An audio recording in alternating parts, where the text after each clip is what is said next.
ఆవిడ పాపిష్టితనం గురించి, కట్టుకున్న వాణ్ణి వేధిస్తున్న సంగతి గురించి, తాగుబోతుని చేసింది తనే అని నువ్వు చెప్పినప్పటినుంచి ఆవిడ మీద నాకు అసహ్య ఏర్పడింది. గుళ్ళో ఎదురుపడిన తర్వాత అది ఇంకా పెరిగింది. నీ విద్య కోసం ఆ గురువుగారి విద్వత్తు తెలిసి నిన్న ఆ ఇంటికి వెళ్ళనిచ్చాను కానీ తనని చూడటం నా వల్ల కాదు. చూశాక ఆవేశం వస్తే అదుపు తప్పి చేయి చేసుకున్న ఆశ్చర్యం లేదు. అందుకే రాను అంటున్నాను. రాకపోతే మరోలా అనుకుంటారు. మాయదారిది, అది ఏమనుకుంటే మనకేమిటి? అమ్మ గురించి ఏమనుకున్నా నాకు బాధే. అయినా నేనుంటాను కదా, తప్పు తెలుసుకుని వచ్చింది. ఏమీ అనదులే, రామ్మా.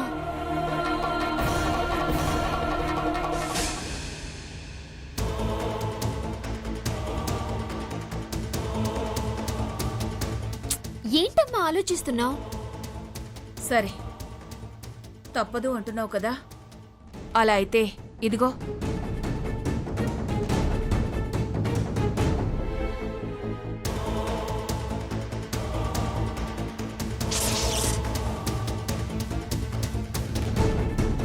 ఇదిగో ఇలా వస్తానే.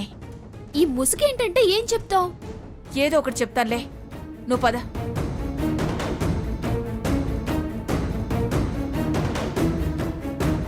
నువ్వు రావా మమ్మీ? ఆ దరిద్ర మొహం చూసే ఓపిక మీకుందేమో గాని నాకు లేదు. పద రామ్మా. వసంత గారు, మా అమ్మగారు.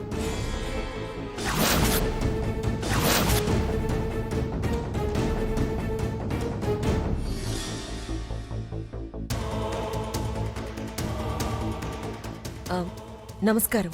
మీరు నార్త్ ఇండియన్సా? కాదు కాదు.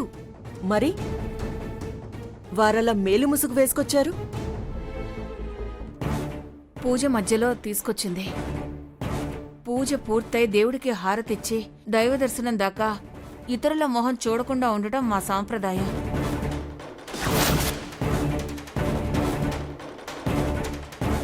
ఈ గొంతెక్కడో విన్నట్టుందే. పద్మావతి నా కూతురేగా, దాని గొంతు నా గొంతు ఒకేలా ఉంటాయి. అయ్యుండొచ్చు. ఆ గొంతు గురించే మీతో మాట్లాడదామని వచ్చానండి. గొంతు గురించా? ఏమైంది? దీని గొంతుకు ఏమైంది? అయ్యో, ఏం కాలేదు. గొంతు గొప్పతనం గురించి, గాత్ర మాధుర్యం గురించి, ఆ స్వరంతో సరిగమలు పలికిన తీరు గురించి చెప్తామని. అలాగా?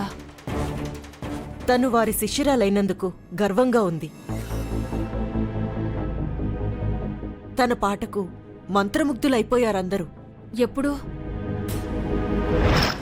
అమ్మో, ఇప్పుడు గురువుగారి అస్వస్థత గురించి చెప్తే అమ్మ కంగారు పడుతుందా ఏంటి?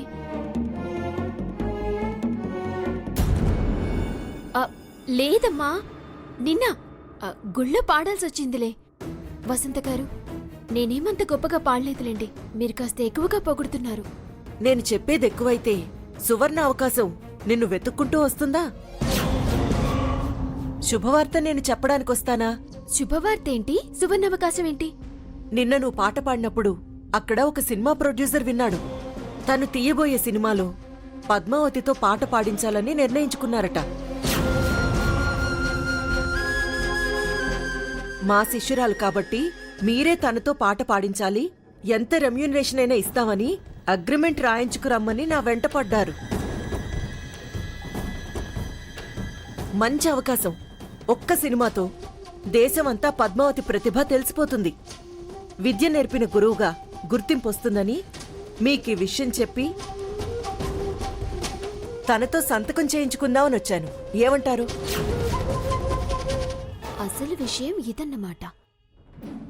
గురువుగారిని వంచినట్టు నన్ను కూడా పొగిడి సీసాలో దించి సొమ్ము మూట కట్టుకోవాలన్న ఉద్దేశంతో వచ్చావా? వసంత, కడుపు నిండా విషం దాచుకొని ఎంత కమ్మగా మాట్లాడుతున్నావే. సినిమా పాటలా? నేను పాడను. పిచ్చిదాన్లా మాట్లాడుకు. మీ గురువుగారికి సినిమాలో పాడిన తరువాతే గుర్తింపొచ్చింది.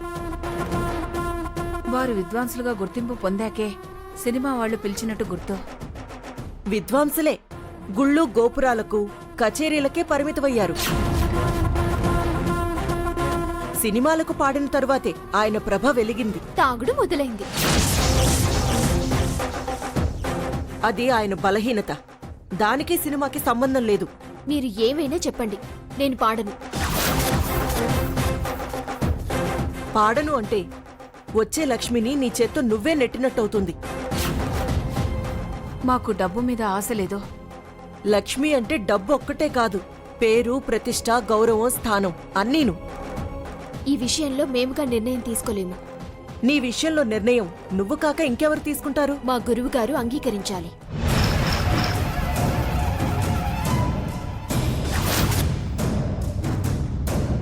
ఆయన అంగీకరించడమేంటి?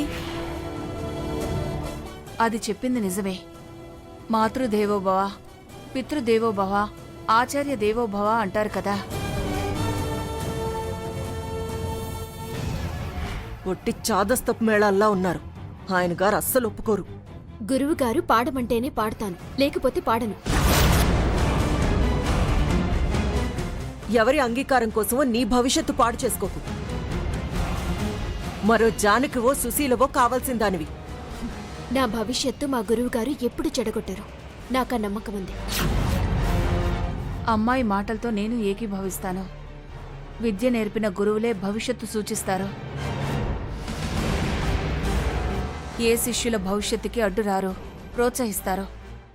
శిష్యుల ఎదుగుదలే గురువులకి ఆనందం, సంతృప్తి. అవునండి, గురువుగారు సరే అంటే ఈ అగ్రిమెంట్స్ పేపర్స్ కూడా అవసరం లేదు. ఎలాగైనా అగ్రిమెంట్ చేయించుకొని ఇరికిద్దామని ప్లాన్ చేసుకుని వచ్చావు కదూ. చెప్తాను ఈ సంగతి. ఆయనకు సినిమా పాటలు పాడడం ఇష్టం ఉండదుగా? గురువుగారి ఇష్టమే మా ఇష్టం. అది పాడదు. నువ్వురా పద్మావతి. ఒక నిమిషం.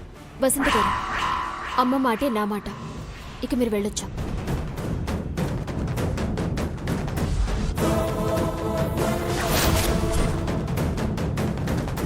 ఛ, ఛ. ఇదేంటి ఇలా చేసింది? ఆ చాదస్తుడు అస్సలు అంగీకరించడు. చెప్తానే, నిన్ను ఎలా ఇరికించాలో అలా ఇరికిస్తా. నీతో పాటలు పాడిస్తా, పోగొట్టుకున్న సొమ్ము రాబట్టుకుంటా.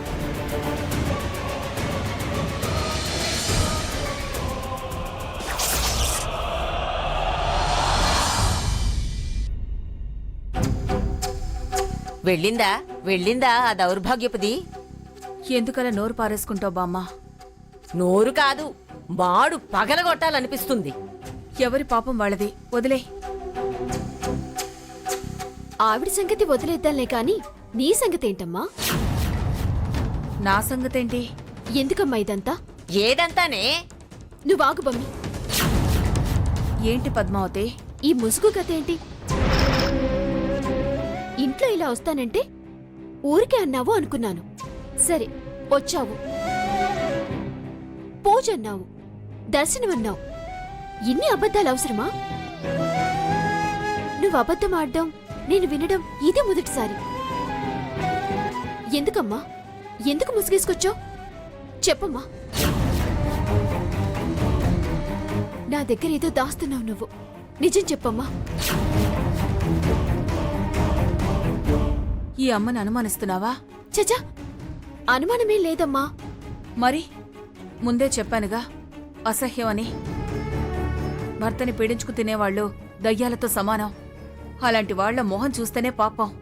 మరి నేను చూస్తున్నాను కదా, నాకు పాపం తగలదా? నీ లక్ష్యం వేరు. నువ్వు శిష్యురాలిగా వెళ్తున్నావు. పైగా నీకు తను నీ గురువుగారి భార్య. ఓహో, ఇందులో ఈ సవర్ణ వెసులుబాటు కూడా ఉందా? నాకు తప్పదు కనుక పాపం లేదు. నీకు అవసరం లేదు కాబట్టి పాపం తగులుతుందా? బావుందమ్మా నీ వివరణ. ఇప్పుడు ఆ మనిషి నిన్ను మెచ్చుకోవడానికి రాలేదు, తన స్థానం కోసం వచ్చింది. గ్రహించావా నువ్వు? అందుకే గురువుగారి పర్మిషన్ కావాలి అని అన్నాను. మంచి పని చేశావు. దేనికి పర్మిషను? మంచి పనే అంటున్నావు. దీనికి సినిమాల్లో పాటలు పాడే అవకాశం వచ్చిందట, పాడమంటుంది. పాడి దీని గురువు చెడింది చాలేదంటావు. అందుకే గురువుగారు పాడమంటే పాడతాను అని అన్నాను. ఆ మాట ఎందుకన్నావే? సీసా కోసం పాడమన్నా పాడమంటాడు. బమ్మి, వారి గురించి తెలిసి తెలియకుండా అలా మాట్లాడుకు. ప్రపంచం మొత్తం తెలుసు వాడు తాగుబోతని. నాకు తెలియందేముంది? గురువుగారి మంచితనం. అబ్బో, ఏమిటో ఆ మంచితనం, నీ మెచ్చుకోల్తాను. నీకేం తెలుసు? తాగిందొక్కటే తెలుసు, కాని దానికి కారణమేంటో తెలుసా? ఆయన పడే తపన ఆరాట నీకు తెలుసా? విద్వత్తు విలువ తెలుసా? సీసా కోసమో కాసుల కోసమో పరాయి వాళ్ళ భవిష్యత్తుని నాశనం చేసే మనిషి కాదు. ఆ వసంత గారి దుర్మార్గం తెలిసే నేను గురువుగారి పర్మిషన్ కావాలి అని అన్నాను. నువ్వు చెప్పినప్పుడు ఏమో అనుకున్నా, అంత దుర్మార్గంగా ఉంటుందని ఆశ్చర్యపోయాను. అప్పుడే ఏదో తెలియని అసహ్యం మొదలైంది. గుళ్ళో చూశాక నిజమనే నమ్మకం ఏర్పడింది. ఇప్పుడు ఆవిడ మాటలు, ఆ మాటల వెనకాల ఉన్న స్వార్థం, కల్మషం చూశాక ఈ జన్మలో ఆవిడ మొహం చూడకూడదని, నా మొహం చూపించద్దని అనిపిస్తుంది. అసలు దాని మొహం చూడాల్సిన కర్మ నీకేమిటే? అవునమ్మా, ఆవిడ విషయంలో నీ నిర్ణయమే కరెక్ట్ అనిపిస్తుంది. నువ్వు మాత్రం ఆవిడ ఏం చెప్పినా ఎలా చెప్పినా గురువుగారి అనుమతి లేకుండా సినిమాకి పాటలు పాడొద్దు. పాడనమ్మా, అస్సలు పాడను. అమ్మా బమ్మి ఎన్ని చెప్పినా నాకు ఆ ముసుగు వెనకాల ఏదో దాస్తున్నట్టు అనుమానంగానే ఉంది. వీళ్ల మధ్య పూర్వ పరిచయం ఏదో ఉన్నట్టు అనిపిస్తుంది. ఏమిటే ఆలోచిస్తున్నావు? దాని ధ్యాసలో పడి తిండి తిండమే మర్చిపోయినట్టున్నావు. ఏమే రుక్మిణి, నాకు టిఫిన్ పెట్టావు, దీనికి పెట్టవా? రా టిఫిన్ చేద్దు గాని రా. అమ్మయ్యా, ఓ గండం గడిచిందిరా దేవుడా. తెలిసిందంటే ఏం గొడవ జరిగేదో ఏమిటో.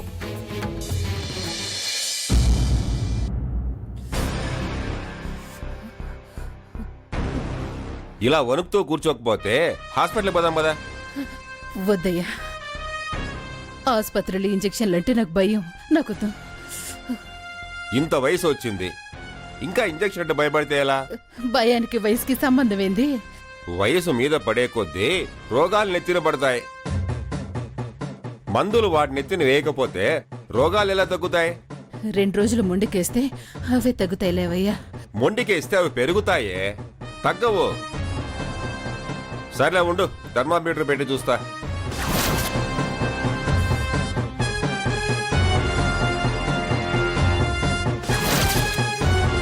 ఇదిగో ఆను.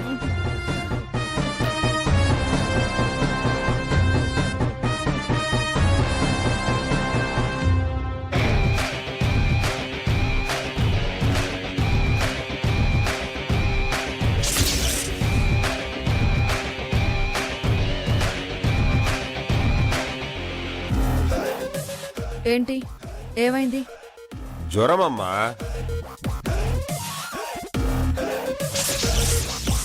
నూట మూడు ఉంది జ్వరము. చూడమ్మా, ఇంత జ్వరం పెట్టుకొని హాస్పిటల్ రానంటుంది. దీనికి ఎంత కంగారు పడాలా? టాబ్లెట్స్ వేస్తే సరిపోతుంది కదా. లేదనుకుంటే హాస్పిటల్కి వెళ్ళండి. వెళ్ళండి అంటావేంటి? ఇద్దరం కలిసి తీసుకోదాం కదా. ఏంటి, ఇద్దరం కలిసి వెళ్ళాలా? ఏ, నువ్వు తీసుకెళ్ళలేవా? సీసాలకు సీసాలు పట్టిస్తావు, పుట్టలకు పుట్టలు పీల్చడం చేతనవుతుంది, కానీ పెళ్ళాన్ని హాస్పిటల్కి తీసుకెళ్ళలేవా? ఇది నీ తల్లే. ఒంట్లో బాలేనప్పుడు ఒక్కరికొకరు తోడుండటం మంచిదే కదా, అంతేగాని చేతగా కాదమ్మా. ఈ సెంటిమెంట్లు చాదస్త మాటలు చెప్పకండి. అయినా ఫీవరు 103, అంత భయపడాల్సిన పరిస్థితి ఏం కాదు. మెడికల్ షాప్కి వెళ్ళి చెప్తే టాబ్లెట్స్ ఇస్తారు, తెచ్చివ్వు. ఇప్పుడు హాస్పిటల్ చుట్టూ తిరిగే టైము నాకు లేదు. నాకు చాలా అర్జెంట్ పనులున్నాయి. నా ఆరోగ్యం కన్నా నీకంత అర్జెంటు పని లేందే. నీకు వివరాలు చెప్పాల్సిన అవసరం లేదు, చెప్పే టైము నాకు లేదు. ఇదిగో బుల్లబ్బాయి, తీసుకెళ్తే తీసుకెళ్ళు, లేకపోతే టాబ్లెట్స్ తెచ్చివ్వు. నేను వెళ్తున్నాను. దామిని, దామిని, చూసావా మోహిని ఎలా మాట్లాడుతుందో? అంతా మన కర్మ. ఏం చేస్తామయ్యా?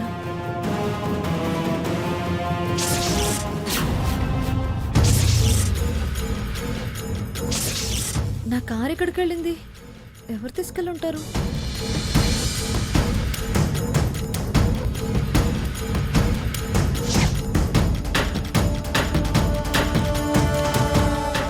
బయట కారు లేదేంటి?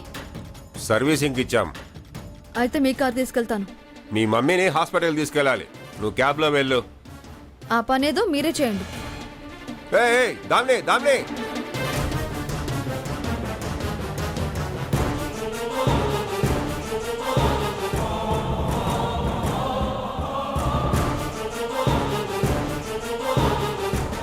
మేడం,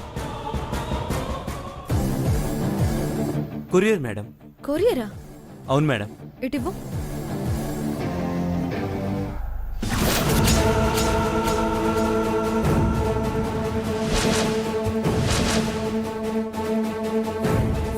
మేడం సైన్ చేయండి మేడం.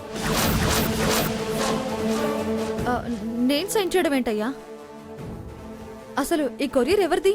మోహిని గారిది. నేను మోహినిని కాదు. అడ్రస్ కూడా ఇది కాదు. డోర్ నెంబర్ ఇదే ఉంది మేడం. నంబర్ ఇదే, కానీ /1 మాది. ఇది పక్కింటి అడ్రస్. మోహిని గారి ఇల్లు చూడండి, అటుపక్క. తీసుకోండి, వెళ్ళండి. Thanks madam.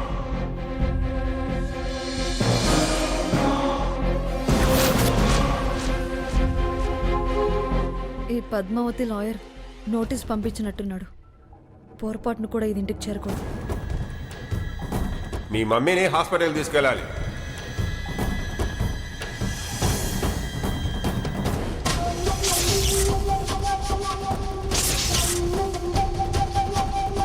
పద, హాస్పిటల్కి వెళ్దాం. వద్దయ్యా, అదే ఆ ఇంజక్షన్లు నా వల్ల కాదు. దా, లే.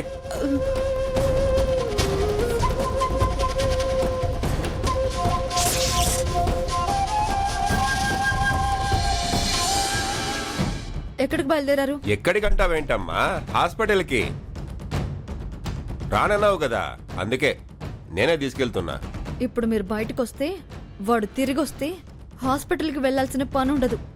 ఇక్కడే గుండాగి పైకి పోతుంది.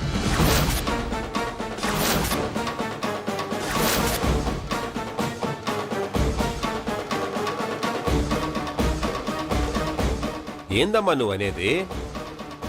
తిరిగొచ్చేది ఎవరు? గుండాగడం ఏంటి? ఆ పద్మావతి లాయరు నోటీస్ పంపాడు. మన లాయర్ ఏం చెప్పాడు? ఎట్టి పరిస్థితుల్లోనూ నోటీస్ తీసుకోవద్దు అన్నాడు. తెలుసుగా? ఇప్పుడు మీరెక్కడికి వెళ్ళొద్దు. ఇంట్లోని ఏదో ఒక మాత్ర వేసుకొని పడుకోండి. నేను బయట తాళం వేసి వెళ్తాను. తనొచ్చినా పిలిచినా పలకద్దు. డోర్ లాక్ చూసి వాడే తిరిగి వెళ్తాడు. తర్వాత లాయర్ని కనుక్కొని ప్రొసీడ్ అవ్వచ్చు. అర్థమైందిగా? అయ్యో, జ్వరం ఎక్కువైతే ఎలా దామిని? మేము వెళ్ళాక వేయచ్చు కదా. ఈ లోపు వాడు తిరిగి వచ్చినా, మళ్ళీ మీరు వచ్చినప్పుడు వచ్చినా ప్రమాదమే కదా.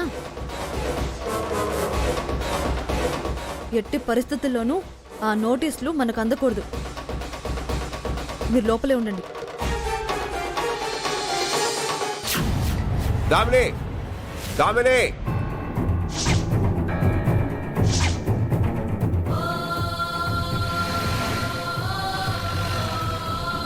దామిని. అరవకుండా లోపలే ఉండండి.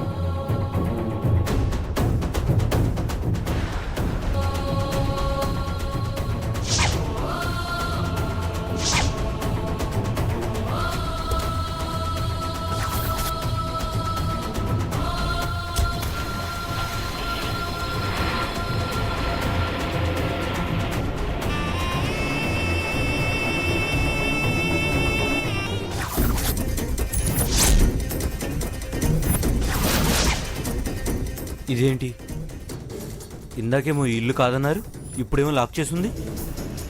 ఇదేదో లీగల్ వ్యవహారంలో ఉంది. మనకెందుకు, డోర్ లాక్ అని రాసేద్దాం.